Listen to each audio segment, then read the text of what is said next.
Hi, friends, and welcome to another episode of Tuesday Tea Time with Sahdi and Omni, where we drink the tea and spill the tea about our weekly spiritual practices. I'm Omni. And I'm Sahdi. And today's episode is all about cord cutting.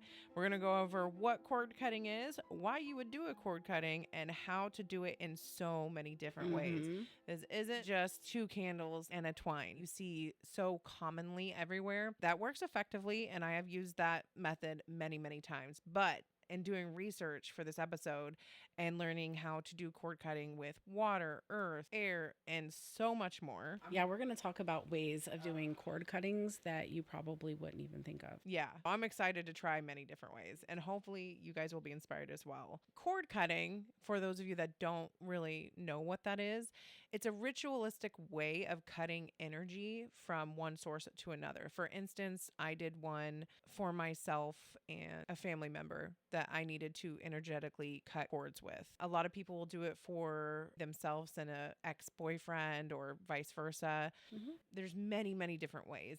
And there's a misconception that I commonly get with people that talk about cord cutting. Cord cutting is extremely healthy. Yes. Just because I cut an energetic cord with someone doesn't mean that they're severed from my life forever. Right. That is a very common misconception. You can cut an energetic cord from, say, one of your parents. Doesn't mean that you're never going to speak to them again. It means that there's an unhealthy energetic cord that's connected to the two of you that needs to be taken out. I look at it as like a unhealthy weed that's growing out of your yard. You need to take that and pull it out so something more healthy can grow in its place. I, for instance, do cord cutting with my own children. They're adults.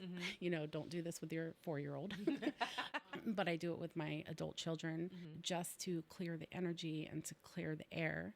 I do it with my partner to clear old stagnant energy between the two of us so healthy roots can grow. Exactly. It's not as black and white as you might think. You can do ceremonies where you can completely cut your energy off from another person as well. Yeah. But we're going to talk about both. I actually took a video and put it on some of our socials of me and that family member where I took 2 candles. I carved the name of myself in one, the name of the other person in the other. Always ground it with salt on the plate. And then you put a twine around them. You just focus on the flames, and the family member that I actually energetically cut completely out of my life for toxic reasons, that candle that represented them looked like a devil. It was wild to watch. But it is very liberating and is very healing and cleansing to do. That's just one instance of a cord cutting. Yeah. And the reason why I do it with my kids is because I'm always learning and growing, and they are too. So I do cord cutting with myself as well. It's kind of like tending to my own garden. I sometimes will do a cord cutting when I'm overcoming limited belief systems. Oh, I love that. Or old thought patterns that I have within myself, or I'm doing like shadow work and things like that. And I'm holding on to energy that doesn't serve me anymore. So I'll sever those cords or I'll pull them out. There's cord pulling and there's cord cutting. Cut the cord, it's kind of like you're cutting a weed. Or a flower, and it can grow back, and it can grow back more healthy. And if you pull it, then it's leaving something else to be replanted there, a new seed of intention. Like you can do a cord cutting for leaving a job or bad energy in your workplace. Yeah, just so you're not leaving that energetic thread connected to something that can drain your energy. So your mind and your thought process isn't continuously going back to something that isn't alive anymore. It isn't vital. Yeah, it's not feeding you good things. I think of it as an umbilical cord, actually, Yeah. an energetic umbilical cord. And if it's feeding you bad energy, you want to disconnect that from your energy field. Yeah, and they can be tied to different parts of your chakra. Like somebody can be mentally tied to you. So you're going to have to cut that from your crown chakra or your third eye. Oh, I did that with an ex. You can have just a sexual relationship to someone, and they can have cords connected to you sexually, heart chakra. Someone who stabbed you in the back that used to be a friend. You're going to have cords connected to your back that you're not even aware of. So it's good to, clear your energy. Yeah, clear your energy. So now we're going to talk about some ways that you probably wouldn't think of. Yeah, to do a cord cutting. Yeah. So the first one that I thought was pretty cool is hair cutting. So when you cut your hair or shave your head, it's symbolic, right? It's a release of past energy, especially after you have a breakup or a trauma or a major life change. And the Buddhas do that Oh, that makes because attachment is the root to suffering. Oh, And so they shave their head every day because that's an attachment. I didn't know that's why they did that. That's why they do I'm it. like, how did I Well, not that's know one that? of the reasons why they do it. Yeah, that's There's really like cool. a couple different reasons. And it also is attached to like vanity and their ego. But one of the reasons is they don't want to grow an attachment to their hair. That's cool. I have an earth-based cord cutting, which is best for long-standing attachments like family ties, ancestral trauma, karmic cycles. It's grounding after a toxic relationship or codependency and breaking patterns that feel deeply rooted in identity. This method includes bearing symbolic items such as stones or paper. For instance, instead of using the cord between two candles, you can bury it in the ground and it can then break down over time. And you can plant something new and letting something new grow. Oh, I like that. Yeah. And then you can walk barefoot on the earth and reconnect with yourself. Okay, I like that. Okay, the next one is one that I really like, and I've done this, and it could be borderline toxic. Like a toxic trait in me. Burning rituals. Oh, I know what you're going to say. I didn't Burn even think their about, shit. I didn't even think of that being cord Like their cutting. clothes and their stuff, you know, Yes. like clothing and objects release. Getting rid of their clothes and the gifts that they gave you or any items that are tied to somebody energetically. Okay. I had an ex and I took everything that he left at my house. I put it all in a laundry basket, and me and my homegirl went down to these power lines that are down by my house, just like this big open field.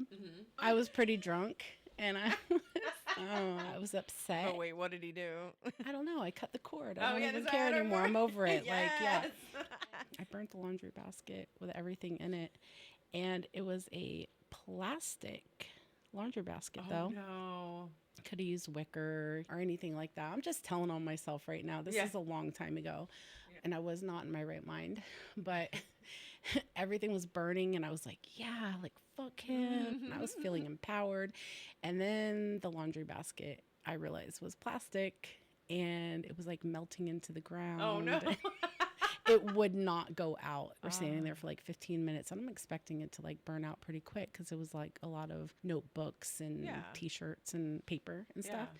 And then it wasn't going out. And I was like, oh, fuck, I'm going to burn this whole field down. Yeah, I had to walk home, get a fire extinguisher, and come back. Yeah, it was still burning. And it was an open field, too. You're like, oh my gosh. So, yeah, don't do what I did, but burn that shit. Yeah. Honestly, like, that's a form of cord cutting as well. Just getting rid of it. Like, what are you holding on to that for? Yeah, I've had people burn their work shirts after they quit a job. Yep. A toxic work environment. I mean, it's probably not good for the environment, but it would be good for your soul. Yeah. So, well, I mean, as long as it's not plastic. yeah, don't do what I did. Yeah. I love it's like whatever we learned from our mistakes, you can learn from them too. Yep. I got a water-based cord cutting that I thought was pretty cool, but this is best for like emotional healing from breakups, grief, friendship, or releasing old emotions that still weigh you down and letting go of subconscious or dream-based ties. And you can just get a bowl of water and I would say get toilet paper, anything that's going to dissolve in water. You can write a mantra on it, on what your intention is. Yep. Place it in the water and let it dissolve. And then that breaks that energetic tie. This is one that you can do with nothing else. You don't need anything except for yourself. But you are going to have to be somewhere kind of private or people are going to think you're weird. Okay. Oh my God, I'm like on the edge of my seat. Tell me. So scream, clap, stomp your feet. That is the quickest way to release energy, actually. Oh, yeah. I just went through a somatic dance class. Okay. So that's the way to do it. Just when you've encountered somebody that you just want to break that energetic tie with really quick, somebody just like really frustrated you, somebody pissed you off, your boss, a coworker, your kid, I don't care what it is. Yeah. Before it attaches to you and it really bonds to your energetic system. For instance, I just had a trigger with my dad. He triggered an old wound that was inside of me. And I realized, oh, I still have an energetic cord attached to me from when I was younger. And I didn't even know it was there.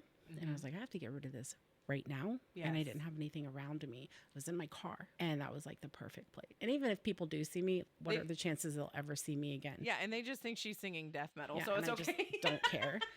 So I just took a deep breath and I like clapped my hands really loud and like tensed up my entire body and screamed really loud. And I just took all that energy and released it on the top of my lungs. And I could instantly feel that cord just disappear from me. And I felt so much better after that. I was just like, okay, I'm cool now. I'm fine. Well, yeah, my somatic dance teacher said that a good way to do that is to yell, and this especially releasing from your throat chakra, and put your face in the pillow. Oh yeah, and just scream. And I was that's like, a good idea. Yeah, I've heard of that, but I never thought about it for releasing. I've always thought, okay, if you're mad, just scream into a pillow. Okay, get the frustration out. But I've never thought about it spiritually and energetically, and how healing that would be. If you think about it, any kind of sound-based cord cutting would work. So chanting mantras or praying, even people pray those cords away. Yeah. So that's why prayer works for people.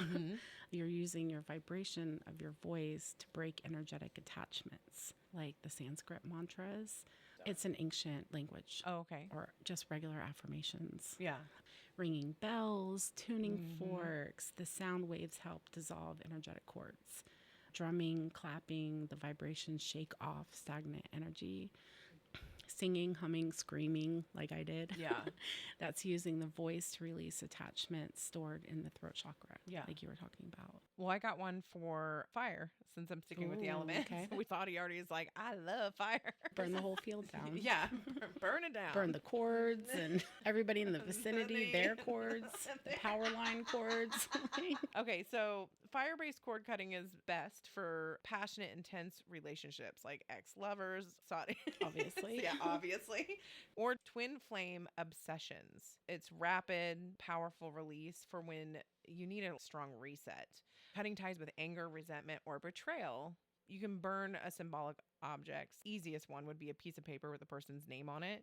Write your release statement on it. So write a petition and then let the flames consume it. Do a burning bowl, do a candle. And I feel like we do this in rituals anyways, but I've never thought about it being an actual cord cutting ritual. Right. I do it for things I want immediately, but I never think about releasing with it. So I thought that was a cool way to view that and to kind of turn that energy around. Just to add a little bit to that one, I always release before I ask for something. Yes. So that goes hand in hand for me. I always say, I release this, and then I ask for something else because I always feel like I have to release something to get something. Yeah, you've talked about that. You have to get rid of stuff on your plate to put more onto your plate. So that makes complete sense. You have to release a cord to plant a new seed for a fresh cord to grow. Yeah. The next one I want to talk about actually does kind of fall under the category of element, but this is one that a lot of people wouldn't think of as well. And that is waterfall, ocean, or river cord cutting. Okay. So what you're doing is if you're standing in running water or the ocean, you let the element wash away the energetic ties. So can you imagine if you find a waterfall and you're standing under the waterfall, it will just take it for you. Yeah. There's nothing really you have to do except for let it. Think about the intention of what you want the waterfall to take, and it will. And that's with pretty much any kind of elemental. Well, like you said, river. The first thing I thought was like river spirits are spiteful. So if it's about an ex, write the ex's name on a piece of paper and feed it to the river spirits. Or when you go to the beach. Yeah. Just get in the water, let the waves. Yeah, and that's salt water. So that's cleansing carry in itself. it away. And under the same category as waterfall, I always think of tree connection too. You transfer your old energy into a tree and it transmutes it for you. Oh, okay. And then walking barefoot. You were talking about that earlier. That's earthing. You're releasing attachments into the earth. Okay. And then wind meditations. And I would say this for anybody. If there's strong winds outside, it carries away attachments. So whether you think you're holding on or you want to do a cord cutting, if there's ever a really strong wind outside, just fucking go outside. That's amazing. Because I never it thought will of that. take away anything that's loose. Imagine yourself as a tree and you have leaves that are about to fall off anyway, or old fruit. You go outside in a windstorm and you just say, take anything that doesn't serve me anymore. The wind will just take it for you. Anytime there's a windstorm, I go outside. Because sometimes you don't know. Like I was talking about earlier, like my dad, there was something that he triggered in me at my age that was deep rooted inside of me that was old. And it was an old wound that I didn't even know was there. Right. Until he said something. And then I was like, oh, wow. I need to work on that. Yeah. So if you go outside and win energy, you just say, hey, take anything that doesn't serve me anymore, and it'll blow away all those loose cords or leaves or those attachments. Well, speaking of wind and air-based cord cutting is good for releasing mental attachments, overthinking intrusive thoughts, or controlling ties, letting go of verbal conflict, misunderstandings, or maybe gossip, moving on from relationships where communication was the main bond. To add to what Sahdi was saying about the windstorm, you could write down the connection on a paper and then letting the wind carry it away. Oh, what if you like cut it up? Oh. Cut it like a cord cutting. Yeah. So you cut it up like confetti. Yes. And then you let the wind take it away. Dude, you can write it on a leaf. But cutting it, I would think, would be good for the cutting. The cord cutting part. Right. Yeah. Blowing dandelion seeds while setting an intention. Oh, I do that anyway. That's yeah. pretty cool. Well, you make a wish with them, but you never think about releasing with them. I'm going to be using that one. Right. And then using incense or smoke cleansing to release energetic ties. And we've talked about smoke cleansing a lot with incense and stuff, but I've never thought about that for releasing actual ties. What do you think about it releasing energy? Right. But if you set an intention with cutting a specific cord. Yeah, you can use that as a tool for sure. Yeah. Oh, what about fasting? Oh, okay. Yeah.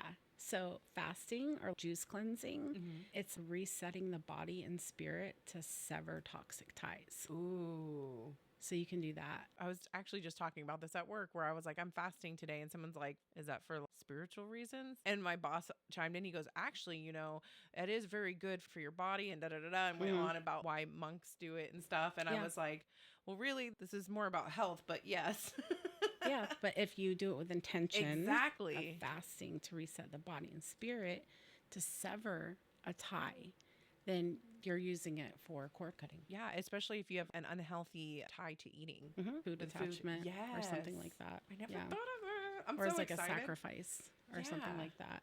Or you can start eating like bitter foods, like bitter herbs and unsweetened cacao. And that helps cleanse stagnant attachments too.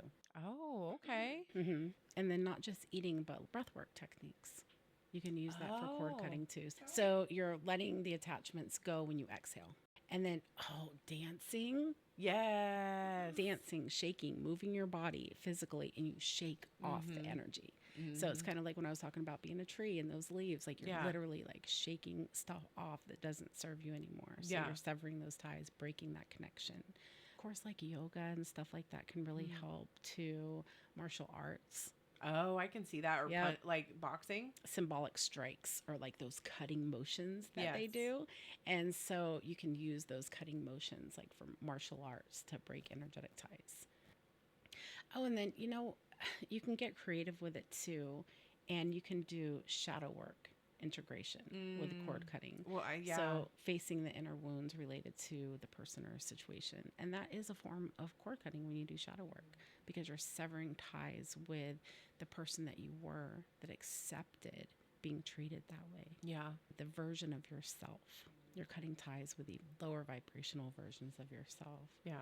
Oh, and one of the last things that I want to talk about, if you're into astral projection or you're really getting into lucid dreaming and stuff like that, you can ask your guides or your ancestors to sever cords while you're sleeping. Oh, wow. I never thought so about before that. you go to bed at night, ask your ancestors if it's too much for you or you don't know how to do it or you're struggling with something. You can say, ancestors, spirit guides, when I go to sleep tonight, can you cut these cords for me while I'm sleeping? And they'll do it. Or walk me through a dream and show me how. Yeah. Oh, I'm doing this. And then you can call on animal spirit guides. So calling on specific animals like snakes for shedding, hawks for vision, wolves for strength, and they can help sever ties. You imagine calling on a wolf, how they would sever a tie. Oh, just they like would animal vicious. instincts, they would fucking tear that shit apart. Oh, they would let the whole field burn down, Sahdi. Yes. Basket and all. Yep. There goes the neighborhood. Right. Use your imagination, because there are a lot of things out there that you can do. Yeah. Besides a candle and twine, which that is a very powerful ritual, but it's not the only one. Yeah. And then sometimes you don't have all those tools in your toolbox. And if you need to release, then you should have so many more tools at your fingertips to use. And I didn't know about a lot of these before we dove into, which always learning. So always keeping your minds open, you know? Exactly. So I'm excited because I know if I need to release, that I have so many ways of doing it now where I don't have to run to the store and grab something, you know, I have it here. All the things that we talked about, some of them we do instinctually. Like after a breakup, how many of you guys go out and shave your head or get a haircut? No. How many Guilty. girls like bleach our hair and cut our hair and Guilty. cut our bangs? Yeah. That bang haircut. Even simple as like just shaving our legs. That's taking off energy. Yeah. You know what I mean? Because hair does hold memories. It holds spiritual connections, and cutting or shaving, it like symbolizes the release of past attachments, especially after trauma or breakups or... That makes so much sense. Yeah, we do that instinctually. Yep. All right, that's all the tea we have to spill for this week. And always remember to keep your minds open. Namaste, bitches.